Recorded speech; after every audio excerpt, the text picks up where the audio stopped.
Welcome to today's live stream where I'm going to be walking you through my exact plan to create a seven-figure business from what I currently have, basically showing you how I figured out how to pivot and what my plan going forward is. So today I'm going to share my screen. I'm here by myself. I don't have the lovely Chris with us, but he may come in later. And just so you guys all know, my brain's going real slow today. Tried to take my husband to the vet instead of work. So that's where we're functioning today. So I'm going to take it slow and I'm going to answer all of your questions very thoroughly one at a time to make sure that my brain does not just go insane. That's the reality of working for yourself, I guess. So I'm going to show you guys what I figured out and how I chose to approach this and talk about why I made the decisions I made so that you too can figure out what your business might need to look like based on what you want to accomplish. Now, I'm not saying that this is the only way or that this is the right way. I'm saying that this is the right way for me and what I want to do and how my brain works. So keep in mind that you can use these same principles to sort of figure out what is right for you and how your brain works, okay? Because no two business owners are going to be identical. So basically what everyone kind of tells us a seven-figure business should look like is let's just add more, right? More income streams, more of this, be Amazon, but does that actually do anything? Okay, so many of us have tried this advice already. I definitely have, and I'll show you the extent to which I made a mess in a sec. But if it did work, wouldn't there be a lot of companies that have this sort of multi-tiered situation that do all kinds of things like Amazon does? I don't know about you, but the successful businesses that I notice that I think are okay, this is reasonable for one person to create because I'm one person and that's how I'm thinking, are usually much simpler and very focused. So for me, as much as I tried to follow this advice, and I was like, oh, millionaires always say they have multiple income streams, blah, blah, blah, blah. I think I got lost in the advice and went a little too far, right? Last week, we looked at some seven-figure businesses that are just one-person online businesses that make a good amount of profit. And we saw some common themes with them. Basically, they're known for doing one thing, right? So everybody's like, oh, this person does X. And it's like a word or a sentence, not even always a full sentence. It's like everybody understands what they do. So can you explain what you're doing in that way? I think it's important to figure that out. They're often super simple. They just offer one paid thing, we'll look at some examples in a sec, but just doing one paid service or one paid course or one paid whatever it is that they do, that people can actually reach out to them and hire them for is usually what they're offering. They're not splitting their focus between a million different little ways that you can work with them. They are hyper-focused on giving the customer an amazing experience. And we'll talk about this in depth more in a sec, but basically what that means is if they have enough time to just focus on one thing, they also have enough time to make that customer service amazing. Whereas if you're doing a million things at once, you may notice that when customers start asking you questions about those million things, you're kind of like, oh, I just accomplished something. Can everybody please back off and let me be? And you start to feel that way. You know what I mean? It's too much for your brain. You can't do the thing and then do something else right alongside it and answer questions for everything at once. This gets really complicated when you have tons and tons and tons of income streams. And they're focused on serving a small number of customers with a higher priced offer. This tends to happen as people progress in their business. So what I've noticed and how I started was I was starting with a lower priced offer. And a lot of people on Etsy also, lower priced offer tends to be under $100. Lower price product. We start there. That's great. No problems with starting there. But as you grow and you're noticing your business, okay, I'm getting through this step. I'm getting through this step. Things are kind of working for me. They're maybe going slower than I like, but they're working. That's when you have to start thinking about, okay, what is my end game for a higher priced offer? Because that's how you're going to make the jump from, 100K to 500K. Those little jumps those big jumps can happen if you're thinking ahead in that way and you're thinking about, okay, how can I parlay this into something that people are going to pay me more for? Okay, let's look at a 7-figure business model. This is YouTuber Ali Abdal, who shared his income online. And he basically, his whole business for the first 3 years online basically just consisted of making great YouTube videos and experimenting with that, figuring out what people wanted, gradually improving the videos, gradually, adding more videos. So I think he does one a week now, and that's what he touts. But that was all he did for a long time. You can see how the income grew. After about a year, he was at about $5,000 a month. After 2 years, he was at about $25,000 a month. And then it just kind of took off in a big way, right?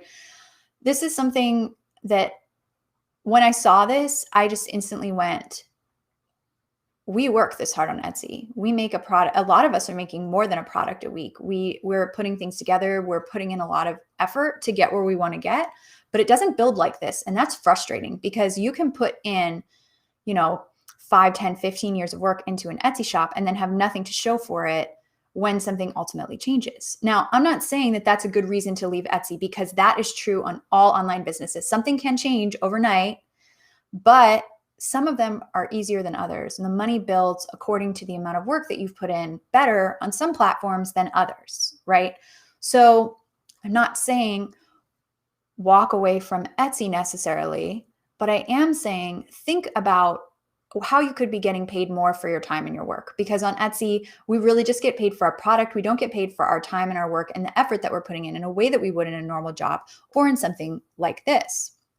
So Ali actually doubled his income by creating a course to show people how to get these results on YouTube.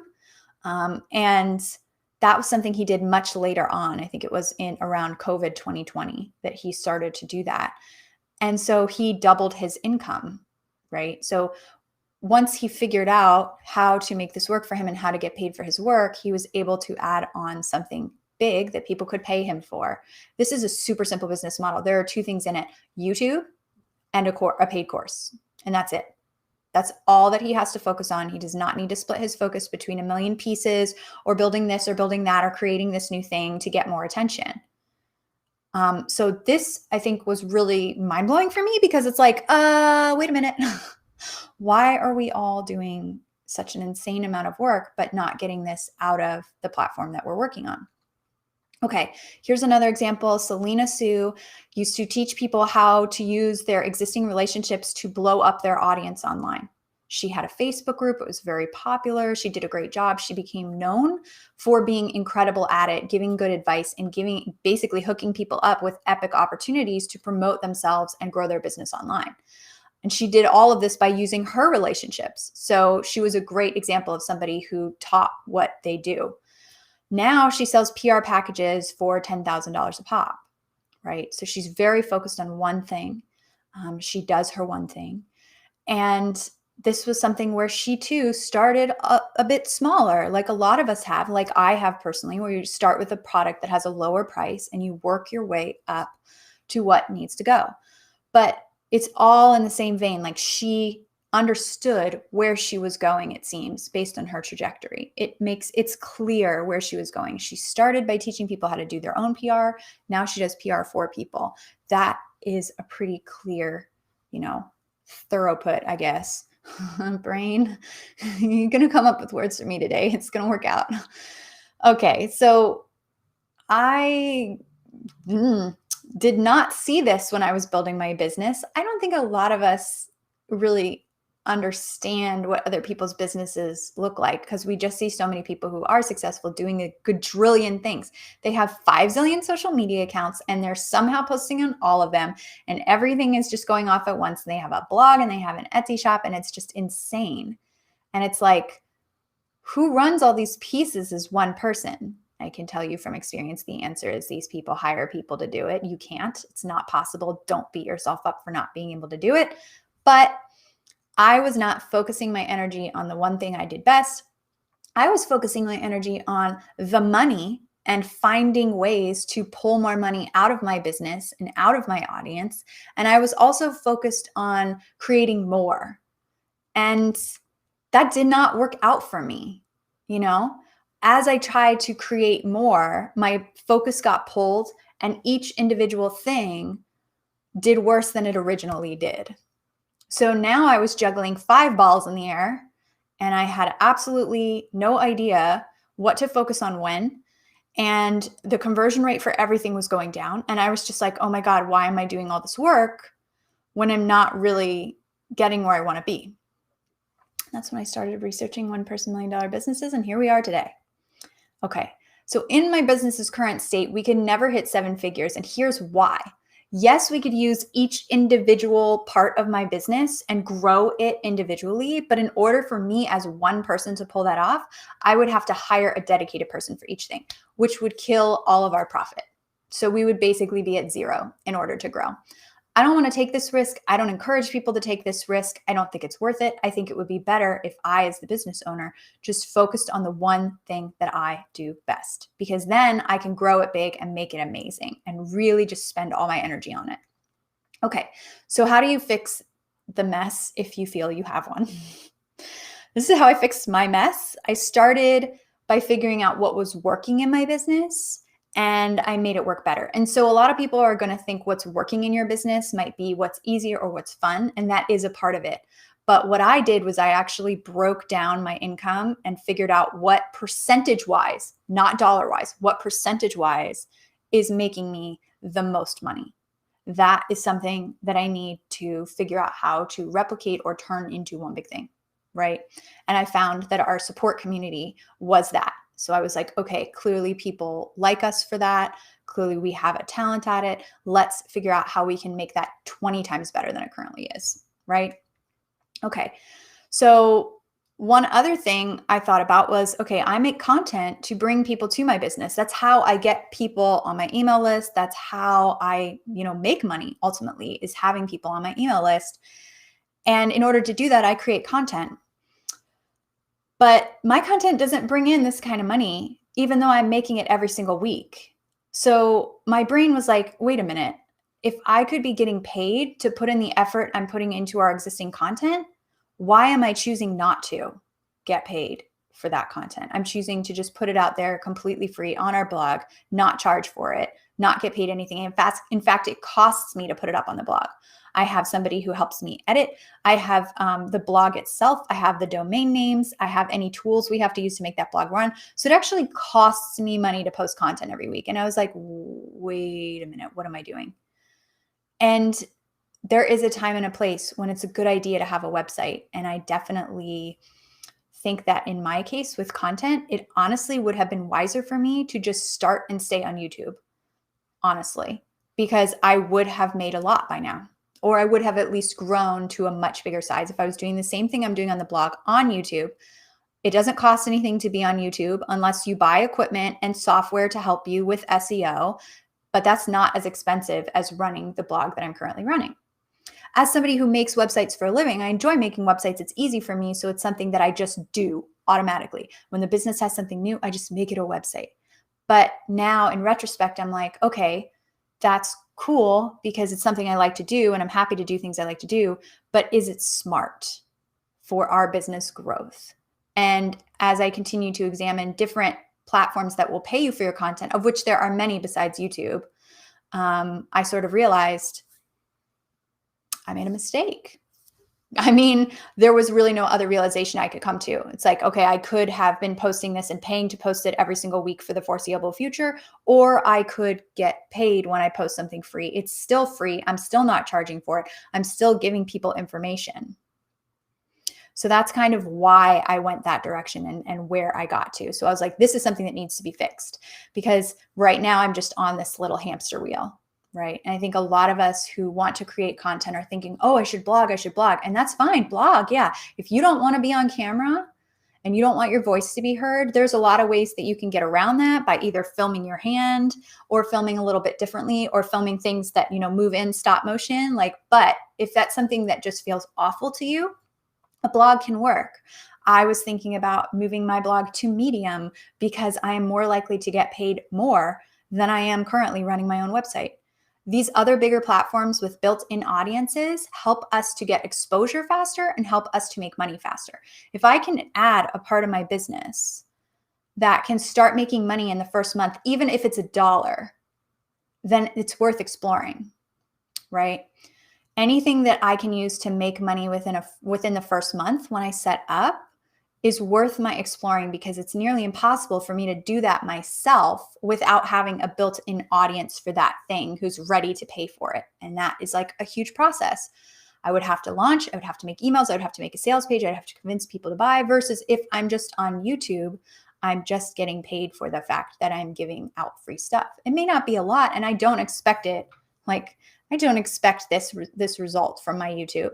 But if I'm able to even do a quarter or a half as well as he is doing, I'm already doing better in my business financially than I am now. So that's why this made sense to me. Okay. When you're thinking about building a 7-figure business, you need to do the math. So many of us are afraid of the step, but we need to sit here and think about it. What are our expenses going to be if we take on this new version of what we're going to do? So I played a game and I was like, okay, I think in 5 years of being committed to YouTube and doing it every single week consistently and trying to give people content that they're asking for and that they're interested in, I imagine that over that 5 years, I will get better at what I'm doing and I'll start to understand better. And the practice will basically get me to a point where I could be in this realm. That's my goal, right? 5 years, I'm being very reasonable with myself, I feel, and I'm expecting myself to learn along the way, and I'm not expecting this to happen. But if we look at this from the perspective of, okay, how could I get to this $1 million business? This alone would do it. It would get me to that $1 million business. But then I want to just run the expenses. So every month I could have a video editor. The one I'm currently using for unlimited editing, I think, is $9.95 a month. So that's about $1,000. They're pretty good. I like them a lot. They do a great job. They take a little bit longer than I would, but if I'm ahead in my content schedule, that doesn't matter. So if I've already scheduled like several months of videos on YouTube, it doesn't matter that they take a little longer. I could also hire somebody to do this, because I mean, this is a lot of income. Like, I could hire a person at this income level, but we're going to go with the expenses that I know and have now so that we can do math that we know exist. Equipment. Let's say every month, and I mean, this is extreme. Let's say every month I have to replace a piece of video equipment. It's not going to happen. That's not realistic. I'm way overestimating on purpose. Okay. And then software. Every month, let's say I'm paying for a decent amount of software to help my YouTube channel run. Right now, the only piece of software that I'm using is like, I think it's $49. So I don't know where else I'm going to get this software, but I figured overestimating is not going to hurt me. And I know for my current business that it was pretty easy for us to find and add other pieces of software that made our lives easier. And I assume the same thing is going to happen. So I was looking at this and I was like, okay, this income, let's subtract these expenses. Obviously, I'm not subtracting my own pay or the pay of my contractors or staff, but this would be what we would take home after sort of this is required for the business to exist expenses, right? When you do the math and you're like, oh, wait a minute, I'm not able to squeeze that much profit out of my current business model. If you can find a model like this where you are basically getting paid by spending very little, it will only help you grow. Now, I'm not saying you have to do it. This whole exercise is all about focusing on the thing that you're best at. And if you're doing something just for money, you don't always like it enough for you to be best at it. You know what I mean? It's when we just think about the money and we're so trained to do this, we often get caught up in, oh, well, I'm good at this. I learned this in school, so I'm just going to do this. But do you actually like that? Is it something that if you were talking about it for the 500th time today with a client, like, would you be happy talking about it? After months and months and months of talking about it, months and months and months of repeating yourself, months and months and months of doing the same thing with the same clients, would you be happy? And if the answer is yes, then that is a very good thing to pursue. And if the answer is no, then you are just in it for the money and you need to rethink. That's what I did by building out my zillion little pieces of business. And as you can see, while it worked for me to build me up, to get me past a certain point, it doesn't work. It's not going to work. I cannot focus enough to grow it to that size. I've actually hit a plateau where I see no possible way to grow around it other than restructuring, right? Okay. The next thing you need to do after you sort of find what's working in your business and then sort of find a way to make it do better, make more, which is what I'm doing with our content on YouTube and what I'm doing with our program, creating one that is just 20 times better than what we already have. Claim your focus. This one's hard. Okay. We all make a mess. We all overcomplicate. It's super normal. Okay. So this is when you just want to focus on the one thing that you're doing best. As I showed you, my mess. I built all of this out because I was trying to find the thing that I was best at. Ultimately, it was under my nose the whole time. The things that you're doing for free already, that you're doing on your own without, having to be bothered, are oftentimes a good thing for you to focus on in your business. And for some of you, that's going to be very close to what you're already doing. And that's great. That's going to make it really easy to make this transition. And for some of you, like me, it's going to be a little bit different than what you're doing. And it's going to be a little harder, but it's not impossible. And it ultimately can help you grow in a much bigger way, right? So the things that I was kind of doing in my free time, that I was doing on my own, that were more directed towards talking about business and not just Etsy, felt way more effortless to me, way more fun. I had been doing them for years and years and years. I had been working on building my own business since I was 19. I've been talking about it since then. I never stopped for a single second. Trust me, my husband will tell you how annoying I am. So when you find something that you're doing that feels effortless, it's often a good thing to just focus all your energy on, to uncomplicate, untie the rest of the web, and just focus on the thing that feels the most effortless to you, the thing that you want to do the most, the thing that you can do, the thing that you can talk about. For a lot of people, that might be teaching. And here's the thing, the putting that on YouTube part might not feel effortless, but the teaching itself, if you're just recording yourself, you never have to publish a single video. You have to approach that as like, oh, I'm just talking to a camera and let's just see what happens. And if that doesn't work, you can move it on Medium. You can move it to a podcast. There are a ton of other different ways that you can start getting paid for your content in a fairly straightforward way right off the bat, right? But focusing on the thing that feels effortless, the thing you have to sit in front of the camera or the page or the microphone and do every single day, regardless of whether you create content or not, even if it's just a service, even if you're making software, that thing should feel effortless. Okay, this is where you want to be. Obviously, we've gone through this already, but the idea is when it's effortless, you're much more willing to go out of your way for customers and get them what they want. And that's all they ever really want from any business they work with. If I sort of engage with a business and pay them, I expect them to treat me like I paid them. And I want them to go out of their way for me and to make me happy. You know what I mean? So you have to have this level of mental energy. And the only way to do that and to be able to treat customers like that, especially when you have a lot of them, is to be doing something that already feels fairly effortless to you, so that this customer effort isn't like a whole other mental load that's causing your ship to sink. We're not doing that, right? When customers are happy, it is much easier to make sales. They trust you, they rely on you, they're much happier to work with you when you create something new. And just this is a reality. Like, who would not rather have this versus the chaos we create for ourselves, where we're doing so many things in a day that we basically have no time to even chat with customers. We're like, oh my God, I just spent all this time creating this listing, uploading it, SEOing it, taking pictures, making sure it's cool, figuring out Etsy's crazy shipping changes, all these other things. And now you want me to answer 5 questions that I already put in the description for you? Ugh, see, we don't want that feeling. We want to be like, oh, I'm happy to tell you, blah, blah, blah, blah, blah, and this is what happens when you're in that situation. Everyone is much happier. You get less questions about customer service because it's clear, you're willing to answer questions, you've gone into more detail. All of these things are lovely.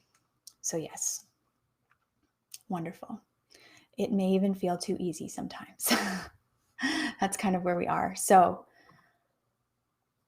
your plan for hitting 7 figures may look different than mine. And the reason I've exited out of the slides, for those of you who are like, why is she crazy? Why is her brain broken? Is I'm about to answer any questions we have in the Twitch stream. So if you have any questions or any general criticism of me, because apparently I am getting real good at answering that, please feel free to post it, because I'm about to come over now and answer your questions. But this is my specific plan. It might not look like yours, but it is fairly straightforward, and it only has 3 steps. And that's what I like about it. The first step is to create content where I get paid for it automatically. I'm going to use YouTube, but I had some other options that I could have chosen. I chose YouTube. Focus on building to 1 million subscribers, specifically on YouTube. right? I want to have a big audience. I don't think that that's going to happen in a year. I'm not deluded enough to think that, but it doesn't mean that I'm not going to try. You know what I mean? Any building is good. Any upward momentum is good at this phase. It may take me 2 years, it may take me 5 years, but the bottom line is I would like to try and see what happens and see what I have to sort of figure out and where I need to get. Even having a video that has 1 million views is going to be a huge win. So this goal may change. It may be create a few videos a year that get 1 million views. It may, over time, get to that point. But regardless, I know where I'm headed, and that's what I want to do. And so I know how I need to focus on that. And then finally, I want to create a program that gives customers the absolute best version of me, where I'm at my strongest and I can do this better than anything else I've ever done, right? So those are my 3 steps. When you're creating your 3 steps or your plan, it should have a maximum of 3 steps. So if you have 1 step, cool, you're done. That's what you need to focus on. If you have 2 steps, okay, great. And you may have 3 like I do, but you don't need it. I mean, look at Ali Abdal. I'm a YouTuber and I have a paid course, and I launch that paid course 1 time per year and runs for 6 weeks, and that's it. That's all I do. Just film for YouTube and do this course. That's it. So that's a 2-step plan, right? So one of the important things about each step is we need to think big. This is hard for us because we're so in the weeds thinking, oh, well, we need to do this and Etsy change this and I need to upload my products. No, we need to think big, meaning that each step needs to be capable of making you 500K either now or in the next 5 years. I like to use 5 years as a benchmark because I think if you do anything long enough and you're stubborn enough with it, it's going to grow regardless. You're going to learn how to make it better. You're going to get frustrated with the fact that it's not growing, which is what happens to most of us in the beginning and what I'm expecting to happen to me on YouTube. And then you're going to learn something new. You're going to fix what's wrong, and it's going to start to grow a little more. And that's going to happen like 6 or 7 times before you get where you want to be. That's just the reality of any kind of work, online, offline, for somebody else. That's just how it works. So if your step is capable of making you 500K in 5 years, it is a good step. Okay. A lot of us are going to be like, okay, I've been on Etsy for 5 years and it's not making me 500K. Okay. Etsy is a good thing that you can keep on the side if you want to keep it, or that you can move on from over a year or so as you transition away from it into something else. I feel that the simpler the step is and the more it's capable of making you, the more you're ultimately going to wind up focusing on it. So try to make sure that these steps are not super duper time consuming. Filming 1 video a week and sending it to my editor where I don't edit it myself takes me about an hour, which means I could do 4 videos in 1 day if I just spent a day filming for 4 hours. That's a really reasonable time constraint on me. 1 day per week, every single week, film 4 videos. That's really reasonable. The only problem there is, okay, now I just have to come up with content. Well, I can spend a day coming up with a ton of content. There's a million ways around that. It doesn't matter. What matters is this is a low impact on my time. Building to those subscribers is built into my making videos. Like, making videos will help me build to those subscribers. So, oh, look, I've accomplished 2 of my steps in 1. Here we go. And then creating a program that is a slightly longer thing, but ultimately the amount of time that I've chosen to dedicate to my program is about an hour, hour and a half a day, 5 days a week. That's pretty reasonable. So think about thinking big. So 500K per step. Can it make you 500K? Are there a lot of people out there that are doing this already? Is this something that you think is very reasonable? I've seen lots of people on YouTube who are making 500K in a year on YouTube. It's fairly reasonable. And then just try to be ultra clear about where you're going, right? I know I basically want to move to YouTube and I want to teach business and creating bigger business ideas, thinking beyond just the first step. Okay, that's fairly clear for me right now. Could be clearer, will get clearer in the future, but understand this is like a big thing. And your brain, when it pivots, is going to freak out. So it doesn't need to be perfect. You know what I mean? Okay, let's see. How do my steps measure up? Okay. Does each step make 500K? Is it ultra clear? Do I have 3 or less? Yes. Each step is capable of making me 500K. These 2 are tied together. They're both capable of doing the same thing. Are they ultra clear? Yep. Create a program that gives customers the best version of me. That's the goal. with the program. It doesn't really matter what it does. What matters is, can I create a program where customers are getting the absolute best version of me? They're all happy all the time. I'm doing my absolute best to make sure that they are getting everything they need. And that is my primary goal in a day. Yes, currently doing it now. It feels good. It's working. So I'm like, okay, cool. We're good. If you are in this boat and you're like, what? Then don't worry. This isn't like an epiphany moment where you're like, I have my idea. It took me years to get here. It was kind of not fun. It was super uncomfortable. And I just let myself be uncomfortable for years while I sort of figured it out and walked through the steps of getting here. Now, in retrospect, I can look back and be like, oh, I was following clear steps that I can now share with you. But at the time, I was like, where am I? What's going on? And why is the world completely upside down? You're going to feel that way. It's okay. If you sort of know what you want to do, if you're like, hey, I want to keep Etsy and I want to add this one thing to drive more attention to Etsy, maybe it's YouTube, maybe it's Medium, maybe it's podcast, doesn't matter. Maybe you don't want to do content at all and you want to work on something completely different. Cool, regardless, whatever it is that you sort of are thinking in your head, that's a good place to sort of start and see how it can go from there. There's no perfect way to find what you're doing, for sure. Okay. What do you do in the meantime while you're figuring it out? Well, in the One Percenters, we have a lot of exercises where we take people through how to find this business idea and how to refine it down into something perfect. We've had, like, yesterday, I talked to 5 people, like each independently on an audio like Discord, and all of us were able to figure out something that got us 10 steps closer to our idea just by chatting, just by me asking them questions. We were able to get there. And everybody was like, oh my God, I'm so much clearer. And our other groups are also having these moments where they're filling out sheets of paper and figuring out, like, what does this need to look like for me to be happy? They're writing things down, like what they're good at, for example, like what they learned in school and what people would say they're above average at, what their friends think they're good at, what they love doing, what they do for free. They're writing these things down and looking for patterns. And it's really helpful because it sort of shows us, what do we need to know about ourselves?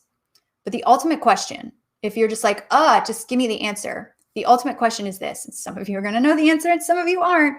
If I walk up to you right now and I literally handed you $10 billion, like, you never have to work again, you're done. Think about what would happen a couple months after you've settled into your new lifestyle.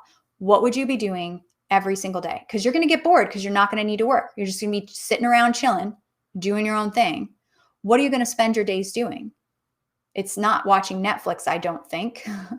So even if that thing is playing video games, then cool. Maybe you should be streaming that on Twitch. Like, whatever that is, figure it out. Think about what $10 billion you would be doing with their days. That is a pretty direct route to what you should be thinking about incorporating into your business. Even if it's a slow burn from where you are now to then, make sure you're sort of tilting yourself that direction, because that's what you're going to be really, really good at. And that's what's going to help you create, like, much, much more income when you're so good at it. Okay. So hello. Thank you for listening to me. I have some comments to answer. Yes. This is great. I hate not getting paid for effort. So true. And it's so frustrating on Etsy because it's like, you guys, we put in a lot to sell something on Etsy, especially if you're selling one of a kind. Literally, you have to put in that effort for every single item that you post. You have to take the pictures, you have to do the SEO, you have to write the description, you have to make sure that everything is set up correctly. You have to then market that item on top of that, because Etsy's traffic alone probably isn't going to sell it right off the bat. So I just really feel strongly that as Etsy sellers, everybody can relate to the idea of not getting paid for their effort. Everybody can relate to having that one customer ask you to do something for way less than it's worth and doing it anyway because we just want the money. I don't want you to be in that situation, and I don't want you to feel that way. It is much better. I mean, think about if you had been doing, and we're just going to use YouTube as an example because we had the chart and it's easy to visualize. If you had added a product a week to your shop, graphics, SEO, description, pictures, all of that marketing. If you had done that as if you had a YouTube video about something that you're good at and done that every single week for the amount of time that you've currently been adding things to Etsy, where would you be today? Would you have made more than your Etsy shop made? For some of us, the answer is yes. And for some of it is no. But the fact is you would be building in a big way and things would be growing instead of you basically start again every time somebody buys a product. You're back where you started. You have to sell another one. You have to do another thing. So that's why I'm really focused on my plan anyway, on platforms that pay me kind of right off the bat for the effort that I'm doing. And baked into that are basically YouTube, Medium, and podcasting. There's a few ways that you can do and monetize all of that. Okay. Kirsty, hi Kirsty. Would you stick with your plan for 5 years if it wasn't progressing at the rate that you hope? Oh my God, what a good question. Yes, I would. And this is the worst part of following a plan. I can guarantee you it's going to happen, Kirsty. To me, to anybody, I can guarantee you that I'm going to start uploading YouTube videos and I'm going to be like, even though I know better, I'm going to be like, why is this not working that quickly? I'm going to be like, should I stop? This is what happens to us. We go, well, I'm doing all this work and I'm not really getting back what I would expect for the amount of work that I'm doing. So maybe I should just do something else. And the problem is we stop ourselves when we're actually making progress. And instead of seeing that progress through for as long as it takes, we just move on to the next thing. So we wind up with this business like mine that has 1,000 little pieces, like pieced together, glued together, duct taped together, whatever, that aren't really serving us the best that they could. And they're drawing our focus. So we don't really know where we are, what's going on at any given time. So that's why the focus is important. I've actually committed to doing this YouTube thing every week for 2 years. That is in my head. That is the time frame that I have chosen. And until that date comes, I am not assessing like whether I've succeeded or failed. In the meantime, I do expect myself to go, oh, this video was successful. I need to do more like this video. I do expect myself to tweak. I'm not just going to do the same thing for 2 years. I'm going to adjust it as I go. But I have already committed in my head to doing this for 2 years. And I'm going to try my absolute best to hit my goals. Every single week, I'm going to try and get ahead so I don't have to worry about it. And I'm just going to see what happens. I can guarantee you, I feel strong. I've seen the first video that was edited for YouTube that we've already done, and I was really quite impressed with it. I don't like watching myself on camera, nor do I like listening to myself. I find it quite painful to watch the edited videos. But I feel that the first probably 2 months is just going to be me finding my way. And I'm not really expecting those videos to do much of anything other than get, a handful of watches and views and, the occasional YouTube mean comment. So that's kind of what I'm expecting from this. And I'm like, that's cool. I know I'm doing this for 2 years and then I'm going to assess and see what happens. And in that time, the idea is that my income will grow and the things that I know about what works for me on YouTube will grow. And I'm getting paid for my work in a way that I'm not currently getting paid for my work to post free stuff on a blog, but I'm still giving away free stuff, which is important to me. Giving away free advice is important to me. And I feel that it's necessary not only for my business, but to kind of attract the kind of people that I want to talk to for free or for not. You know what I mean? So yes, I would. I like to say, I don't know. I've learned this and I don't know if somebody else has said it. I haven't heard it before, but I've heard similar things. I like to say, if you are stubborn enough, eventually your business will succeed. And that being stubborn a lot of times often just means continuing to run up against a brick wall when people are telling you, well, this isn't working. Why are you doing it? Or you're telling yourself the same things. You just have to keep walking up to that brick wall and being like, hi, wall, here's another video. Here's another video. You know what I mean? That stubbornness is important. And it's the only reason I succeeded on Etsy, because I made like 10 art prints and I was like, why aren't these selling? And I thought about walking away, but then I didn't. I decided to make 10 more and one of them sold. And I was like, oh, look at that. And I made 10 more and I made 10 more. And it was slow going and I wasn't getting paid for my work at that time, but I didn't care because I was just starting out. But if I hadn't done that, I would probably be sitting in a corporate job right now, being super miserable with a bottle of vodka in my bottom drawer because I hate working for other people. Like it would be super dark. But being stubborn is worth it to me to not have to go down that route of working for other people and doing something I hate more. So I'm willing to be stubborn. I'm willing to run up against that brick wall. I'm expecting to run up against that brick wall, right? Thank you so much for asking this question. Okay. Green Fox, aka Lisa, hi. How do you decide which things that you can do that will help and which things are just FOMO? It's hard to figure this out for real. And one thing I would say is that if you want to do something and would do it for free, it's often a good idea regardless. A lot of times I have to check in with other people for FOMO because I'll be like, I see someone so-and-so doing this and blah, blah, blah, blah, blah. If you catch yourself saying things like numbers, like I saw so-and-so make a ton of money at this. Okay, that's FOMO. If you catch yourself saying numbers instead of I really want to do this, I would do it this way and explaining, usually that's a sign you're chasing the money, and chasing the money and FOMO are almost always the same thing, right? So if you're talking numbers and you're thinking numbers constantly, then that might be something you want to rethink. But if you're talking about, okay, here's what I would do if I establish this, and here's how it would look, and here's how I would be able to treat customers, and here's how my day would look, that's a better sign. There's no like perfect way to figure this out other than asking people. But a lot of times what I like to do is just say to myself, what is my ultimate goal for the end of the year? Where could I be in a year that is much better than where I am now? Sometimes that goal is financial. And sometimes that goal is simply, I want to be helping customers and I want people to be super happy with me all the time.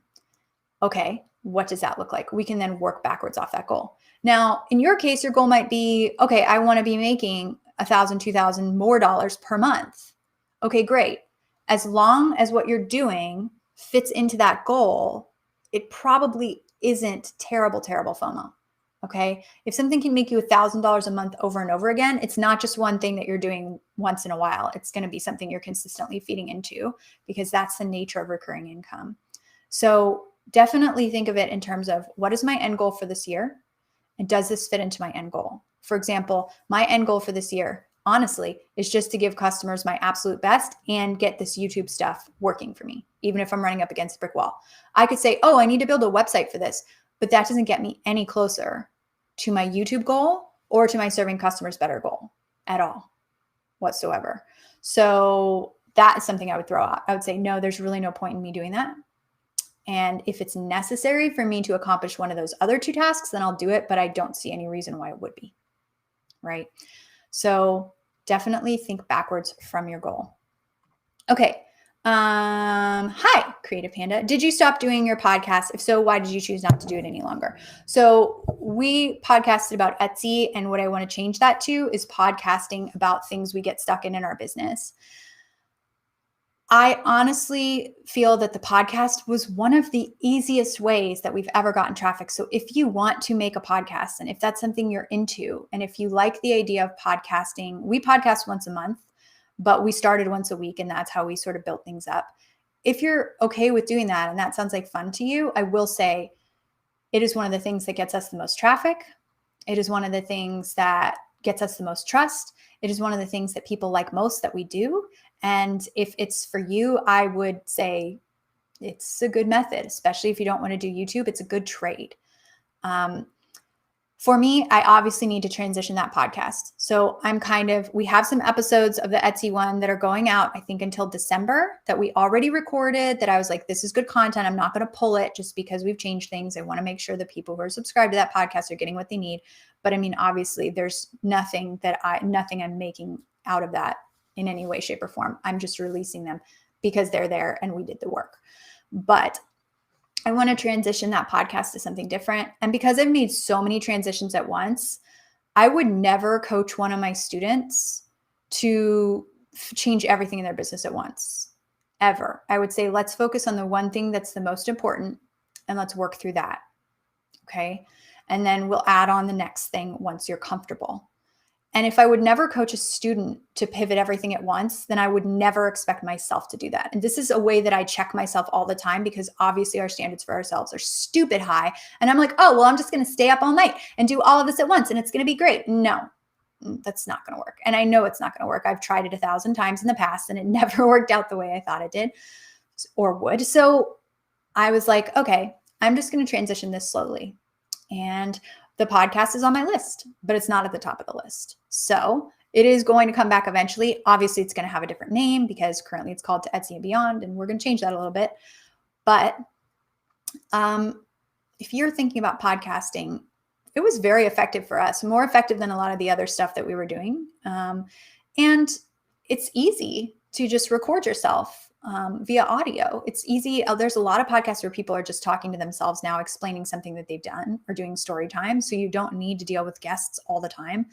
And I think it's a great way to go. And I wouldn't tell anybody not to do something just because I don't like it or I'm not doing it, because I don't know you and I don't know how your brain works or what you like and don't like. And like, there are things that I probably hate that you probably love, right? I hate bacon. I have heard no other human on the planet say that. So I can't sit here and tell you, oh, well, you need to never eat bacon because it's like, I hate it. That makes no sense. Same with business. I can't sit here and tell you, okay, don't do this because I'm not doing it.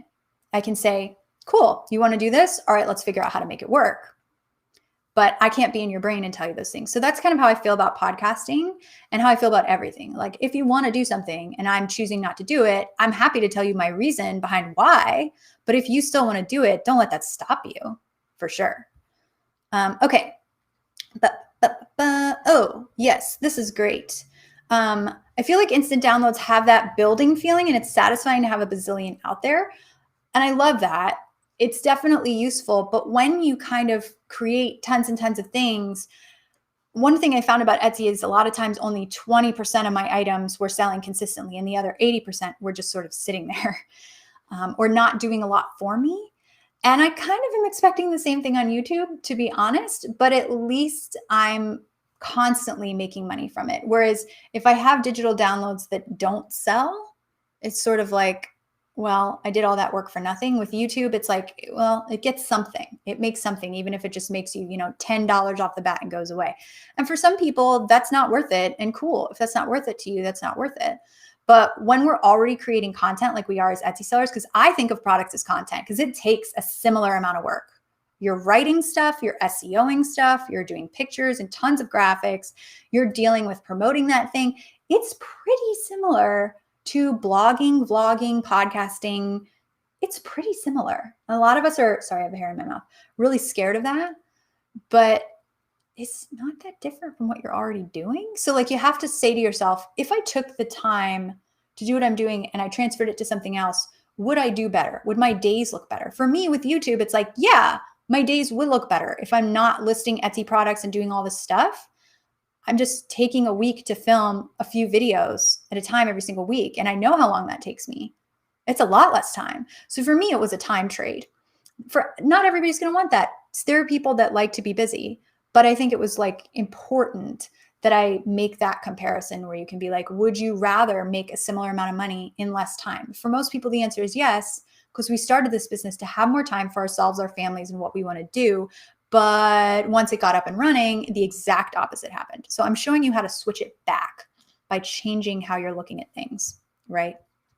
Okay. So, yes, I think we're good. There we go. Lovely. Thank you, guys. Of course, we got the occasional spammy comment. Here we go. Guys, look. Bigfollows.com. Want to become famous? Oh my God. Please don't run your business this way. Please don't spam people for no reason. Sounds awful, but regardless. Okay, for those of you who are here who are not in the 1%ers and you don't know what to do next or like how you would even go about this, but you know you don't want to be on Etsy or you want Etsy to be simpler and take up less of your time, a lot of what we're doing in 1%ers is helping with this. And remember, the 1%ers is here because I'm ultimately creating something where I do the best that I can for my customers, right? So I want to actually have a place where I can get to know people and their business.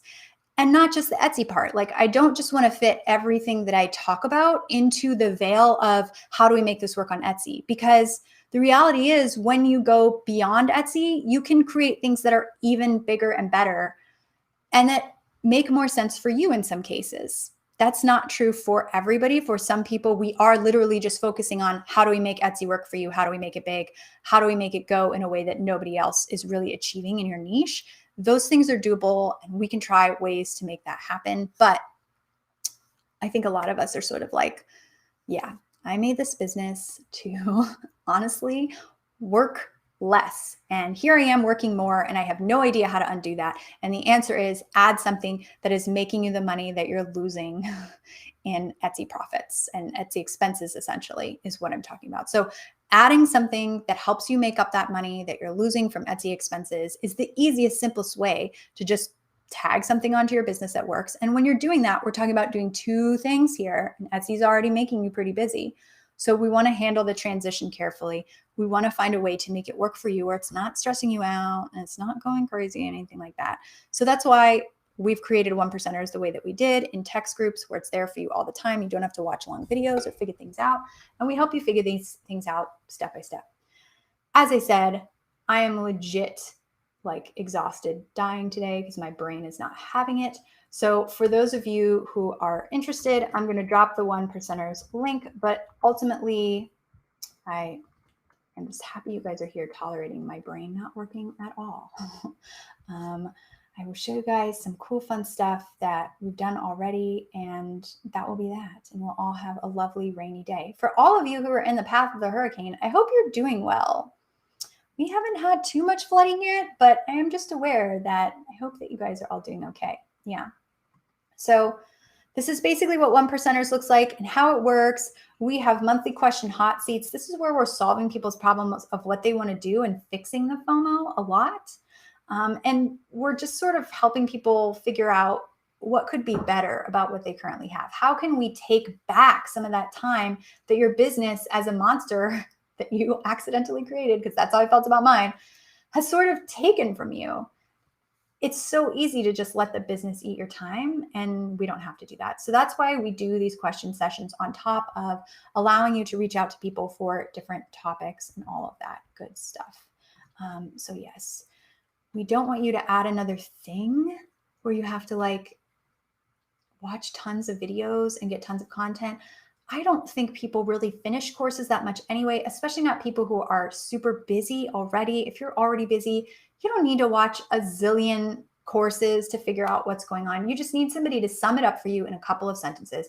And that's what a text group does. You reach out, you say, hey, I'm trying to do this. Has anybody done it before? And you get 5 or 6 answers where people explain to you what happened, how they did it, what they learned that was the most important that you need to take away, instead of paying for a course and taking it and then forgetting about it halfway through and come back to it a month later and then being like, oh, I don't have time for this. I just need to get on with it. So that's how I feel like courses are functioning now. Okay.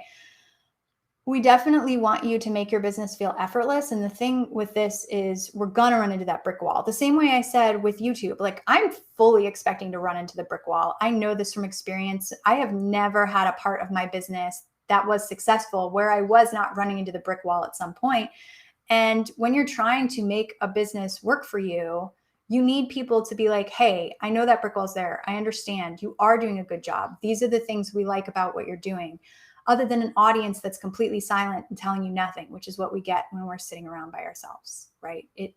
Monster sucks. It's super duper hard to figure out if what you're doing is correct, if you're doing FOMO, this cat, I swear to God, or if you're just doing something for no reason and you're not getting anything out of it. And a text group can tell you those things and can help you before you go down the line of doing a quadrillion things, right? We talked about this. Yep.